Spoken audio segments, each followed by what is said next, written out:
Hello, my name is Daniel, and this is the Engineering Success Podcast, episode 41.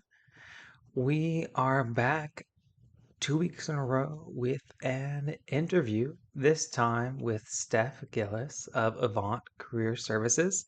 But before I talk about that, we have to talk about our shout outs for the pod.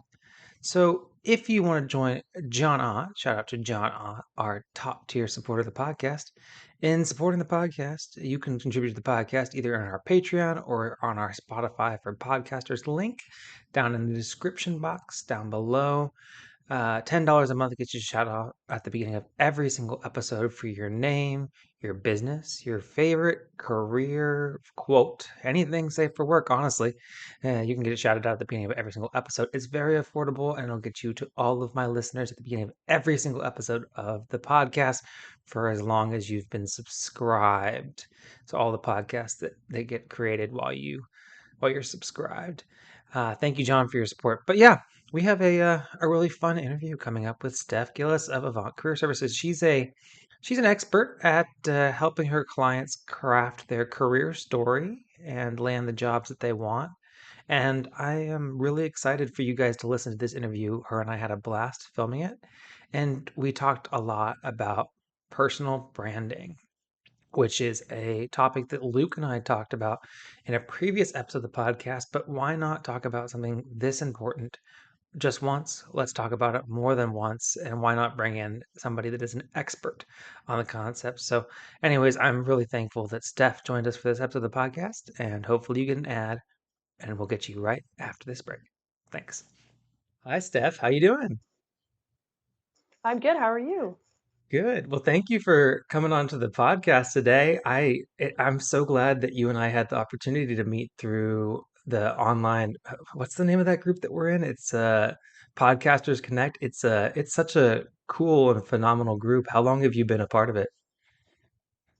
I've been a part of it for about 4 or 5 months now, and I've met quite a Yeah. few really cool people for sure. Yeah. So speaking of cool, what kind of cool stuff have you been up to today? I was just working today. I am up actually applying to be a volunteer for a local TEDx event here in Calgary, and so I was filling out my volunteer application for that. So That's cool. You're gonna speak? I applied to speak, so I guess we'll see. Yeah, that's so cool.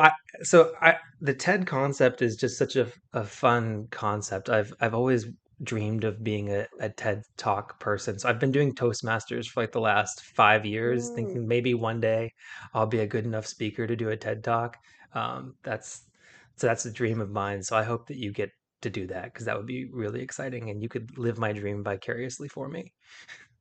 yeah, I mean, if you're doing a podcast, you must be a pretty good speaker. So I say that I do it to work on my speaking, and it's working. yeah, It's making me better.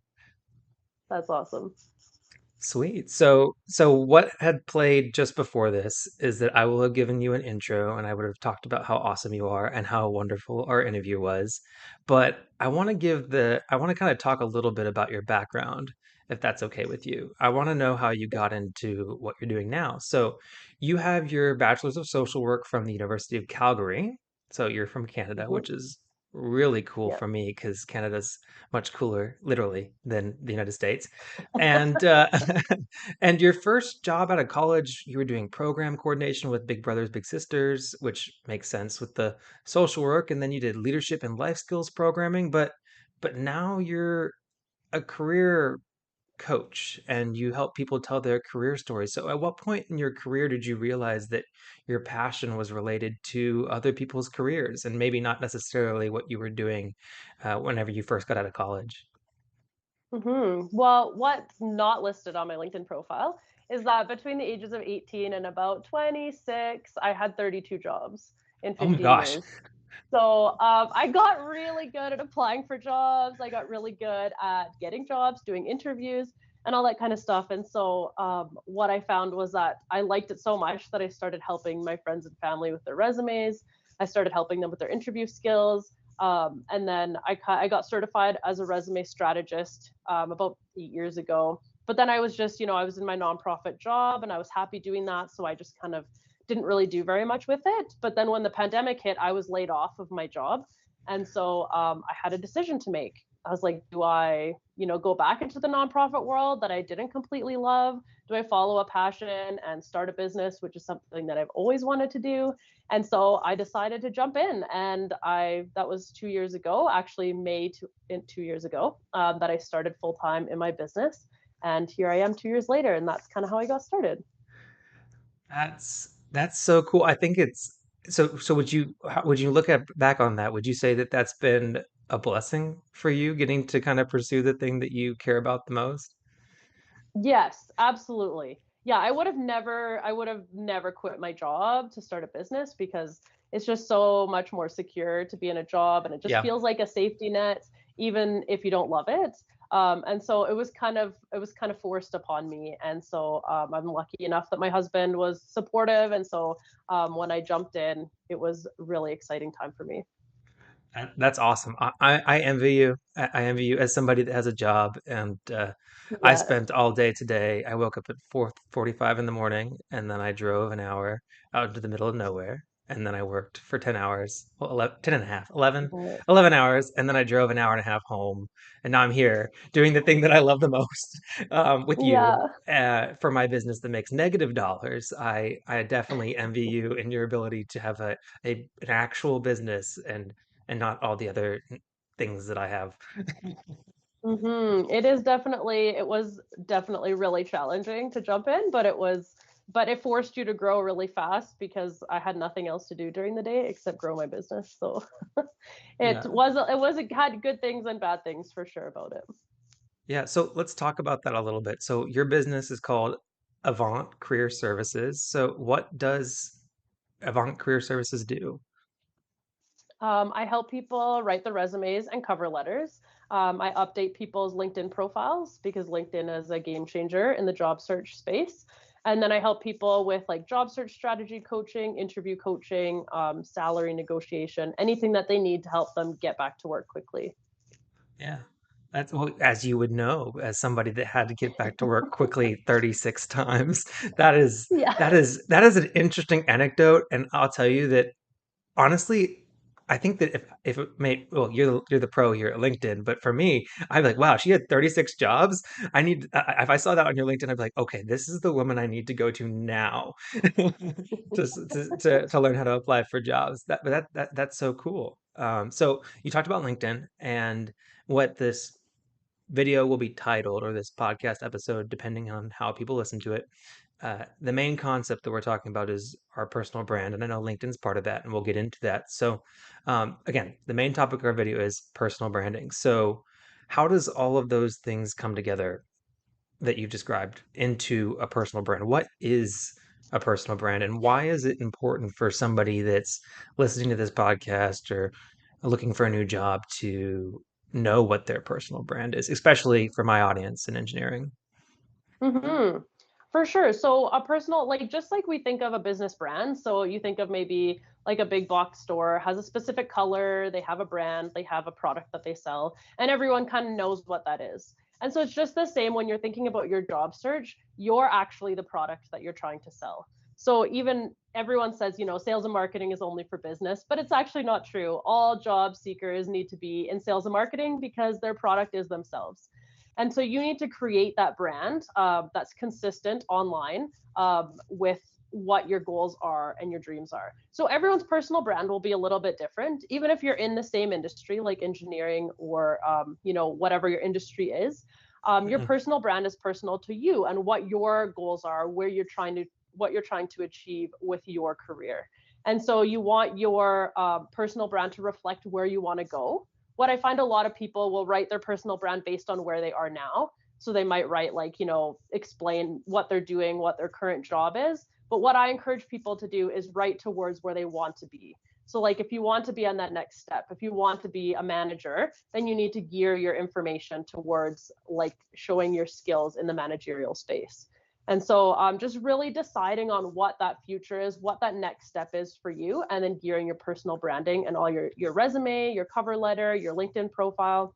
And then that will also trickle over into your interview skills, and when you're asked questions, when you meet people at a networking event, Mhm. that will all kind of come together, and you'll be able to speak about yourself in a way that you feel more confident doing so.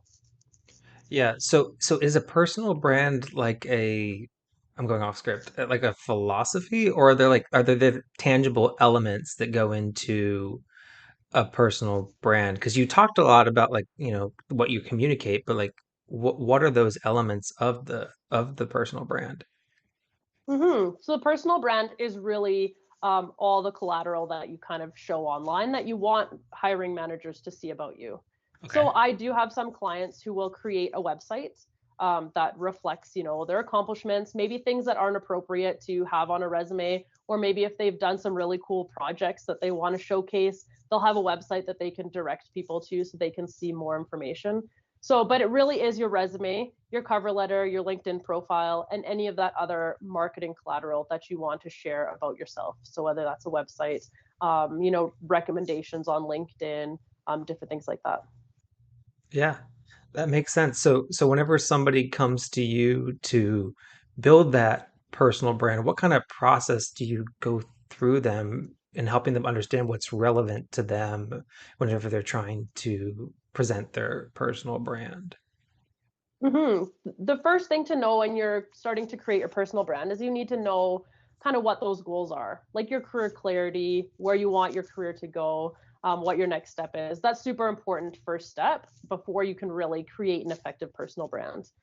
And so once people have a little bit of clarity, I speak with them. I spend an hour with them to get to know their background, to talk about their goals, what jobs they're interested in applying for. And then we go through their previous experience and talk about the different skills and the accomplishments that they've done in those roles that reflect towards the jobs that they're looking to now. And then those are the things you really want to highlight. So, like, for example, if you're looking at someone who's in an entry level position, they had like a couple experiences entry level, but now they're looking at that next stage. You don't want to write your resume, you don't want to be talking about or sending the message about all the entry level tasks you did. Like, Yeah. I've read so many resumes that say like assisted my supervisor as needed. Like, that's an entry level job description. You do not need to include that. So just leveling up the language so that it meets the expectations of the person who's going to be hiring for that next stage in your career. Yeah, that makes a lot of sense. So recently I interviewed for a portfolio type management position within my organization, and I was looking back at my first two roles. And if you looked at my first two roles on my resume, from before I made this refresh, you would have seen things like coordinated this or assisted project manager with this. And then now what it is it's all focused on all the things that I led in those capacities. And Mm-hmm. it was me doing the same things, but it's kind of a different lens because when you're in it, I guess you're like, yeah, I was assisting this project manager, but really, I was managing all communication flow. I was not, yes, I was an Mm-hmm. assistant to this person. They were the lead for the overall project, but what did I manage, right? That's is kind of what you're describing. Absolutely. Yeah. And sometimes that's so hard for us to see for ourselves, right? Yeah, Because you're like, I just go to work. I talk to a lot of people who are like, well, I just go to work and do my job. Like, there's not really anything exciting that happens. But yeah, that's not how an outside person is going to see it, right? They're yeah. going to see maybe your day to day is something really interesting to them. And so, like, that's what a third party can sometimes help draw out is some of those experiences and those accomplishments that maybe you consider to be everyday mundane, but then the person who's reading your resume would think that's actually really interesting and would want you to be able to do that for their company. Yeah. So does that also beyond the resume carry into your cover letter, how you communicate things and how you communicate things and your other media as part of the brand? Yeah, so I always say that the resume is like super formal. So that's like your Yeah. formal document. The cover letter is kind of semi-formal, so you can share more about your personality, why you want to work for this position, what your goals are. So you're talking a little bit more personally in the cover letter. And then LinkedIn can be more casual. So that's maybe more where someone could really get to know you. Like, why do you want to be in the engineering space? What do you love about it? What is your favorite part about your job? Those kinds of things, like what drew you to this industry? Why do you stay? Those kinds of things might help like build out a picture of who you are and what kind of person you are, so that a hiring manager can really get that good picture of you and be excited to talk to you in an interview. Yeah, that makes sense. So I mean, you're in the interview, right? And you're thinking about your personal brand. How does that affect your is there a certain approach or a certain type of cultivation that you have to do with your own personal brand before you do go into those interviews, or what kind of, I mean, because you're right. I mean, we're building this brand, but also I'm me. So I'm going to talk about what I did. So how does that how do you kind of turn that switch into making sure that you're in branding mode without sounding inauthentic? Hmm. I think like the big part of it is just a lot of people don't know their accomplishments. And so when I go through the resume process with people, is we really talk about those accomplishments. I was interviewing someone today, and I was like, "So tell me about this job that you did." And she was like, "Oh, nothing really exciting happened there." And so I asked a few other questions, and then she ended up speaking for like 20 minutes about all the great things she did at this job. She just didn't like, it wasn't her favorite job, and so when she thinks about it, she doesn't think about the cool things she did. She just kind of thinks about all that time, when I was at that job. And so it's always interesting to see the accomplishments that come out. And then those accomplishments that you can see, that you put on your resume, are typically stories that you're going to want to use in your interview. So it doesn't have to be like, I really encourage people to be themselves. I think that's the best way to approach an interview. I don't think that you should come at it and be like, I need to stick with my personal brand and be less authentic. I think it's more important to be yourself than to worry too much about that, because then you'll really see if you fit in with their culture. The manager will see if they feel like you are a fit for them, and you'll get more jobs that'll be more of a fit for your personality. But Yeah. the big thing to think about is just like, what I encourage people when they're thinking about their interviewing is to think about 5 to 10 stories that you would want to share in an interview that happened throughout your career. So, like, without thinking of any interview questions, what are 5 to 10 stories that are like great things that either you've done, or, conflicts that you've solved, or, times when you just really feel like this story would be an impactful share. And what Yeah. you'll find is when you create those stories, um, you'll find that they actually answer multiple interview questions. Like, what I like often, someone was talking about how she helped solve a conflict within her team. And Mhm.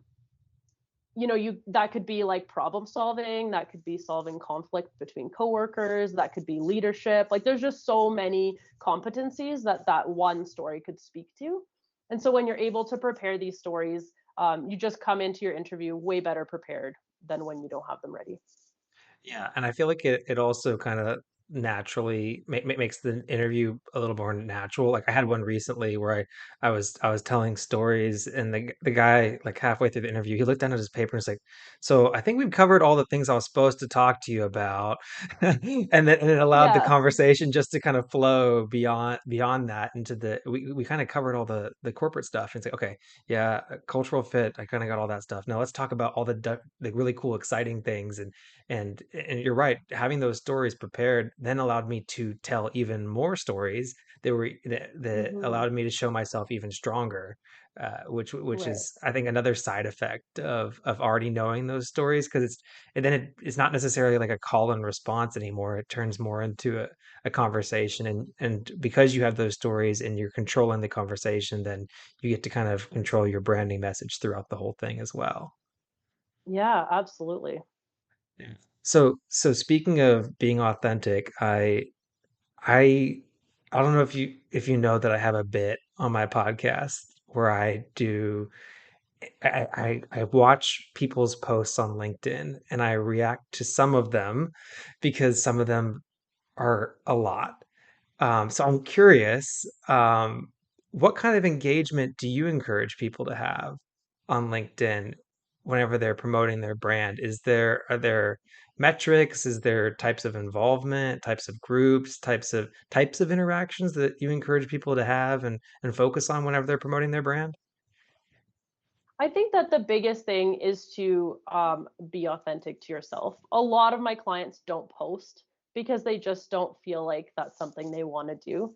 If you have something, if you like, the biggest thing is if you want your profile to be seen more, is you need to be posting and then you need to be commenting on other people's posts. So that's how you're going to start to see more engagement, more people following you, more people finding your profile. But I also have a ton of clients who populated their LinkedIn profile and they don't do anything with it, and they just recruiters reach out to them because they have a really good profile, and the recruiters will reach out and say like, hey, I noticed your profile. Are you open to any positions? And so it really goes either way. It really depends on how active you want to be in your job search and how much time you have.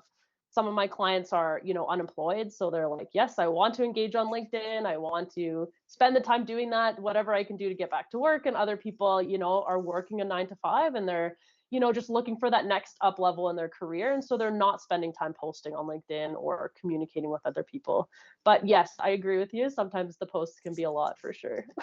Yeah, and if you watch them, then if you also then go on LinkedIn, you'll realize that half the time I'm getting caught by bait, and there's like I guess troll people that are trolling LinkedIn, which is I guess funny. I guess I get Yeah. caught all the time by there's a couple of I've reacted to, and I was like, okay, that was totally bait, but it was perfect for my content. Uh, Yeah, but for sure. yeah, but that makes sense. So what is the bare minimum level of I guess preparedness of your LinkedIn profile, just like a update all the way through your skill section and all your courses and everything? Like what is the kind of the floor that you're like, if you're not doing this, then you're not utilizing LinkedIn at all? So the first thing to figure out is in the positions that you're looking to apply for, what are the keywords that show up in the job descriptions? So when you're looking at the like several job descriptions that would interest you, what are those keywords that keep showing up over and over and over? So like if you're a project manager, right, those would be project management, team leadership, organization, those types of things. And those are the keywords that you want to make sure are in your profile. So that means like in your bio section, in your experience section, you can copy and paste what you have in your resume into the experience section. Most people aren't going to be reading your experience section. So those keywords can just work towards helping your profile be found more. And then in the skills section at the bottom, you can have up to 50 skills. So I recommend having all 50. It kind of works like an algorithm. So if my profile had project management in it 3 times and your profile had project management in it 10 times, yours will trend higher on a search than mine will. No way. I didn't even know that was a thing. Wow. So you're saying that and then I get recommended to other people like where do I show up in their feed? Like where do I show up No, so based on like the algorithm? when recruiters use the search function, they're like, I'm looking for a project manager. They'll type that in the search. Like they have a special like recruiter side of LinkedIn, but they'll type like project manager in the search function. And so then people whose profiles say project management in them or whatever will show up like more populated profiles. The ones that aren't populated, if you don't have a picture, if you don't have a banner photo, those kinds of things, they're not gonna spend a lot of time on you because you're not the um, doesn't look like you're active on LinkedIn at all. So So if I have a all my keywords and I have a nice little picture and they can tell pretty quickly what my experience is in like 5 seconds, and that probably hmm drastically improves my chance. So whatever they're gonna see in that first second, 5 seconds, and I guess whatever gets them recommended to them are probably the most important things. yeah. So your headline is definitely important. So right under your name is your headline. Um, Uh, just laughing at sorry, the look on your face. I'm just dumbfounded because I didn't even know this was a thing. um, yeah, so right under your name is your headline, and that's like the first thing people are going to see about you. What I often see people do is they'll write like, I'm a project manager for such and such a company as their headline, but that really does you a disservice because it really brands you towards that company, makes someone feel like, oh, they're super committed to that company. What I recommend is having a headline of like, generally what you do, how you improve processes, because that's the first thing people are going to see is your headline. And when you comment on stuff, when you send messages, people will see the first 3 or 4 words of your headline always under your name. And so you want to make sure those first 3 to 4 words are really impactful. Okay, but focused on your role and what you do. So not like the dreamer, doer, explorer type headlines that I see every once in a while. Like I actually mean, focused on your role. if your goal is to encourage conversation, then yes, that could be beneficial. But yeah, I mean, if you're using your LinkedIn profile to further your career, then you should have a career focused headline. Okay, so I do commercial contract management in the engineering consulting industry, and I also am focused on costs, financial forecasting, schedule. So, I mean, what would my think my title, my tagline is currently commercial management at Zachary Group. So that means that it's Right. very specific to my title. It does not even talk Mm-hmm. about the fact that I do cost forecasting or contracts. Really, I mean, maybe people in my industry can know that, but it's niche. I mean, Yeah. you might get me tagged for like commercial construction manager, which is not what I do, and it shows that I'm committed to my company, which Yeah. my boss. I'm very committed to my company. But so if in the instance that I'm going to edit that out. That wasn't very good. But in the instant, dear boss, I'm very committed to my company. No, wait, he's a listener to the podcast. Shout out to you, Ray. Um, anyways, what would my tagline be? Well, I think like just to quickly touch on what you're saying about your boss, if you like people who are changing their headline to not be reflective of their company, I don't think is a hit on their company at all because I Yeah, really believe that everyone needs to keep their options open. I mean, people are getting laid off left, right, and center, especially in the States. yeah. Like 3,000 layoffs at 3M like last month. Like it's crazy how much layoffs are happening. And so you Mhm. always need to keep your options open no matter Yeah. what. So Ray, he needs to keep his options open. But your headline should be I would put it something like, I mean, you're putting me on the spot, but like what I would think of is like driving cost efficiencies for engineering or whatever construction companies, and then Yeah. after that, like your job title doesn't have to be the first thing that you put Yeah. on your title. So if you're driving cost efficiencies or you're driving whatever, I don't know what it specifically is, but Contract then performance. that's your Yeah, yeah. first thing. Yeah, Right, no, that improving makes contract sense. performance. Yeah, then Okay. people can see that. That's what I do on a daily basis. I improve contract performance. And then they're like, oh, that's super cool. And they might click because they want to know more. What does that mean? How do you do that? And then they'll click on your profile and they'll want to read more about I already want to know more. Yeah, that makes sense. Sorry. I just I'll be honest, I was just so shocked by what you were talking about with the algorithm of LinkedIn, which makes sense. I guess every social media platform has an algorithm, but um wow, that is cool. I mean, yeah, I did put you on the spot. Sorry about that. But it. that is something else. I'm gonna have to edit my way through that, but Mm-hmm. that is really cool. Okay, so where were we? I jumped ahead. So what? I mean, so for me, that was probably one of the most eye-opening things that I'll get out of this. But in your process, are there any other things that just kind of blow people's mind like that are just like things that people should be knowing that about LinkedIn or whatever that people just don't know? I think just like there's so many. I find a lot of people, especially in my engineering clients, tend to shy away from LinkedIn. I was just meeting with a guy today who's an engineer, and he's like, "Yeah, I sort of have a profile, but I don't use it." I'm like, "You have to use it because it just doesn't seem like something they would do on a regular basis." So if it's something, if you're listening and you don't have a LinkedIn profile, today is your day. This is your message. Start a LinkedIn profile. Populate it. Just get your name out there. Like that's I mean, you don't have to be checking it all the time. You don't have to be posting. Like, there's no other requirements, but it acts like Mhm. a living resume for people to always be able to see you and find you where you are. So, yeah. Makes sense. So we just talked about me and my own company. So we talked a lot about like external stuff, but so how can somebody like me who's really committed and wanting to grow within their own organization, how does that personal brand play into the way that you market yourself internally. And I know the first thing that I think of is my annual performance and development review cycle, but I'm assuming there's other Mhm. ways you can advocate for yourself outside of cycle as well.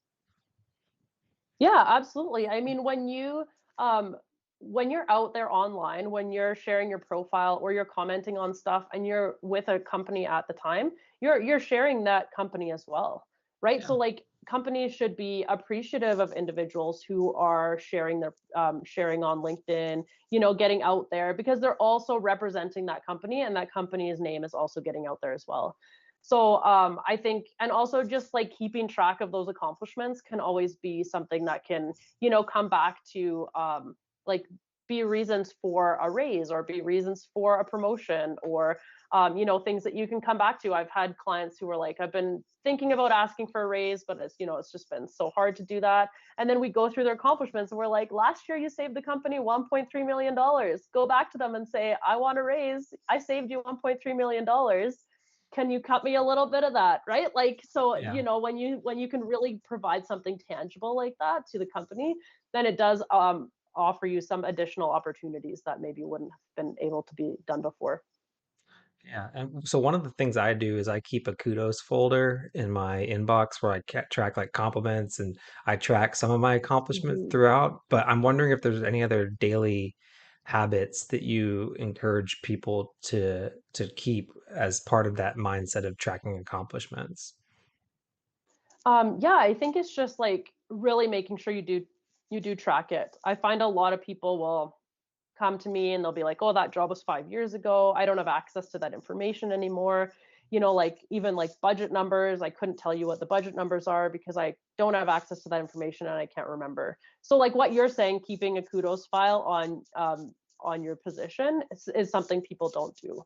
So like I think that everyone should be doing that because then when you look back like 10 years from now and you're like, what did I do at that role 10 years ago? You're not going to remember. You're not going to be like, oh yeah, I know exactly like all the 10 things that I did, like all the numbers and everything, percentages of how I increased efficiencies. Like you're not going to remember those things. So writing them down as they happen is absolutely a really great suggestion. Yeah. Thanks. I guess I'll say that a lot of this has been generally pretty affirming, but I guess I might not be the typical person that you comes to you. But actually, no, actually, you Hmm. probably get people that also are very career focused and career driven and organizational and intentional about this stuff. But it has been somewhat affirming to hear that, hey, some of these things are things that I'm doing, and I guess I'm doing some things Yeah. right. Yeah, that's that's really cool. So how does you said that it's kind of daily whenever you're tracking your accomplishments, but I assume that evaluating your personal brand is also kind of a habit as well. So what kind of I know that part of that is people come to you and they talk to you about their personal brand, Hmm. but I know that it's also you probably give out a lot of homework as well. So how do people go about doing that self-reflection and making sure that their personal brand reflects what they want? Hmm. I think like the main time that people need to really reevaluate their personal brand is if they're going for, a new position, if they're transitioning their career, they're looking to go for a promotion, or they're looking to like upscale their career. But I mean, the biggest thing, like we were talking about, is keeping that kudos file for sure. That'll be like a huge part of making sure your personal brand stays accurate. But really, I mean, the people that I work with are usually in some form of a transition when they're looking to change their personal brand. And so we're going through, a lot of data that maybe they haven't looked at in a few years or they haven't looked at in maybe 20 years. So that's usually like what I'm kind of helping them with. So I really help people more define their personal brands typically in the process because a lot of people when they come to me just haven't even really maybe applied for jobs in a long time or something like that. So. Yeah, and I feel like that's a very daunting process. So it makes sense that somebody would be, I mean, I would be overwhelmed by that, especially if I didn't already have something cooking. So it makes sense where Mhm. somebody like you would really, really be valuable. So speaking of your value, do you have any examples of some really cool success stories that you've had with people as they've come to you to help them build their personal brand and then again take that next step in their career? Yeah, for sure. I helped this one individual a few months ago. He applied for a job and he got an interview and he got the job. And then he requested for a wage increase based on like a salary increase based on his experience. And so what they did was they took the resume that I had created, they sent it to the CEO. They didn't tell him anything else. They just sent the resume and his desired salary increase, and he got a $20,000 raise based on only his resume. So that was pretty cool. That Oh was my really gosh, neat. that's cool. And that was like right after you got hired? Yeah, like he got the offer letter and he was negotiating his salary. Wow, that's So cool. yeah. And then one That's of my cool. other ones that I really was really fun was this individual was a finance manager and she wanted to transition into the nonprofit world. And so we helped like completely revamp her resume. She'd been applying for years, but nothing came of it because she was a major, like an investment advisor, and she wanted to be like a director in a nonprofit organization. And so we completely redid her resume. We focused more on all her volunteering that she'd done over the past like 10 years, and in I think it was 2 months, she got a job as a director in a nonprofit in her city. So she was really excited about that. So That's really cool. Whenever you focused on different things in her resume, so you I guess you elevated her volunteer experience probably, right? And mm-hmm. then what about her? So I answered a question recently on the podcast where somebody talked about how they kind of didn't completely change, but they slightly modified their job titles to kind of make it more Yeah. industry specific. But I'm wondering if there were any other modifications that you did to her work experience to make it show more relevant on her resume. I'm sure that you rewrote any bullets and Mm-hmm. subtext, but are there any other things that you did to kind of enhance those work experiences on her resume to make it seem more applicable? Yeah, so she in her finance company, she had joined like a she had started a mental health initiative, and so we talked about that because that's very nonprofit focused. She Yeah. also was on like the social committee and was helping like improve employee engagement, and so we talked about those kinds of things. We really focused on those things more than like how much she increased the investments by and stuff like that. And then we just changed the wording, so instead of like increased sales, we increased funding or whatever, right? So that it matched the language of a nonprofit organization, so that Yeah. it made sense to them, so it wasn't too confusing for them too. So Yeah, and I think that that's a really good point to make because, right, we often like whenever we're writing, a lot of people when they write their resume, they're writing their resume and they're updating it each time that they change jobs, right? So if you only do mm-hmm, that, then you're going to only be in the mindset that you were in as you were leaving or currently in that old role. So if you're, especially if you're trying to make a career pivot, it would make sense that all your language would have been towards the old industry and it wouldn't have been at all mm-hmm, related towards the industry that you were actually trying to work in. So that's a really insightful takeaway right there. for sure. And like the thing to remember too, especially in like technical roles, is to really avoid that technical speak. What I find is people who tend to gravitate towards those technical roles will use a lot of acronyms and a lot of words that maybe general people don't know. But you need to think that in the hiring space, there's recruiters who could be reading your resume. They might not be technical experts. They need to be able to read it and understand it. The hiring manager might be like an HR leader, and then they do the initial screening and then decide who gets to stay and who gets interviewed by the technical leaders and who doesn't. So you need to make sure that your resume is written in a way that everyone can read it. And what I recommend, especially for those in like a technical role, is to just get like a family or friend who doesn't understand your job to read your resume and make sure that they can understand what you're trying to say. Because a lot of times we write it and we're like, oh yeah, this makes so much sense, and then someone else reads it and they're like, no, I have no idea what that says. So just making sure that it's written for everybody. Yeah, that makes sense. I'll say that I am very fortunate to have a wife that knows nothing about the technical jargon and what I do. So I have somebody very convenient. And to test that, recently I asked her if she could tell if somebody what I did for work, and she actually did. She generally described it, really well. And when I reflect back, I was like, yeah, that's what I do in the most simplest That's form. perfect. Yeah. That's what I do. And and that kind of is a cool exercise that I recommend other people to do is if you have a spouse or a friend that is nowhere near the technical proficiency of what you do, Hmm. you could tell them what you do and then have them tell you back to you what you do. And that's kind of the core takeaways that somebody that isn't familiar with what you're doing is getting out of what you're Hmm. sharing. Yeah. Yeah. So that Especially, es- yeah. oh, sorry, especially in an interview, because sometimes there'll be more than one person, and maybe only one of the people is actually in the technical space. And so you need to be able to answer your questions in a way that the HR manager can understand, and also like whoever else is in the room, so that you're not just like going right over their head so they can't have an input at the end. So, Yeah, I totally agree. I think that a lot of times people want to sound really proficient, but sometimes the greatest sign of proficiency is being able to explain something so well that anybody can understand it. And whenever you go hmm, straight to that jargon, it's kind of it it may actually show the opposite of what you're trying to come right. off as. Yeah. Yeah, for Wow. sure. Man, you know what we've done is I think we've blazed through all of my questions, kind of in a roundabout way, but I'm wondering if I missed anything or if there's any other general brand awareness things that I just completely missed or that you wanted to kind of hit on.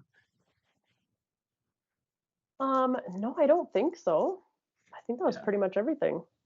Yeah. Well, I I love a concise interview. I'll tell you that because I got one of my friends was going through the podcast as I was bullying them to listen to the podcast, and they were like 90 minutes, 120 minutes. Yeah, no, I'm not going to listen to that. So, I really do appreciate the efficiency that you and I ran through this, and I think that we did a really good job of hitting on the importance of personal brand and also Hmm. giving people other tidbits throughout the way. So, what I would want to do is I kind of already told everybody what the name of your company is, but I also want people to know where to find you. And is your website still www.stephgillies.com? Yeah. Yes, that's my website. I'm also on LinkedIn, and the efficiency in the interview just represents how well I write a resume. I'm just putting that out there. Yeah, I've gotten like 10-page resumes down to 2 pages by building that efficiency and knowing what the important things are to talk about. But yes, yeah, my website is stephgillis.com, and you can also find me on LinkedIn. Um, my name is just Steph Gillis on LinkedIn. yeah. Stephgills.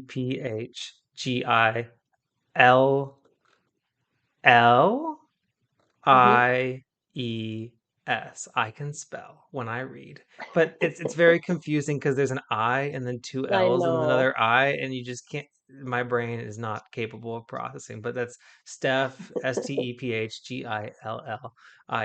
and you are very active on LinkedIn. You and I had a pseudo meet beforehand. Whenever I commented, I kind of co-opted one of your posts on Yeah. LinkedIn, but you're fun to interact with and you're fun to interview. So I just thank you so Awesome. much for Thank your you. time. This has been a blast. I really enjoyed it. Yeah, thank you for having me. It was great to be here. All right. Well, I hope you enjoyed that interview and that time with Steph Gillis of Avant Career Services. I had a blast interviewing her. If you want to be featured on the podcast, make sure to support the podcast through our donation buttons. You can also write into the podcast if you have a topic you want me to talk about, or a you have a question that you want me to answer, or if you just want to send me your favorite LinkedIn Lunatics post that you want me to react to on the podcast. Make sure to send it in. I'll give you a shout out if you want it after when I read it out of the podcast. But yeah, I really, really, really appreciate your support. Make sure you support the podcast by commenting if you're or sharing if you're on YouTube. And if you're not subscribed on YouTube, what are you doing? It's free. Make sure you subscribe. So, anyways, I'll catch you guys in the next one. This is episode 41 of the Engineering Success Podcast. It's I'll catch you never there. losing focus because I ain't chasing payments. Still playing in the basement while I'm working on arrangements. They heard the kid in 50 countries, thank God that's amazing. But I'd rather thank Spotify, they put me on the station.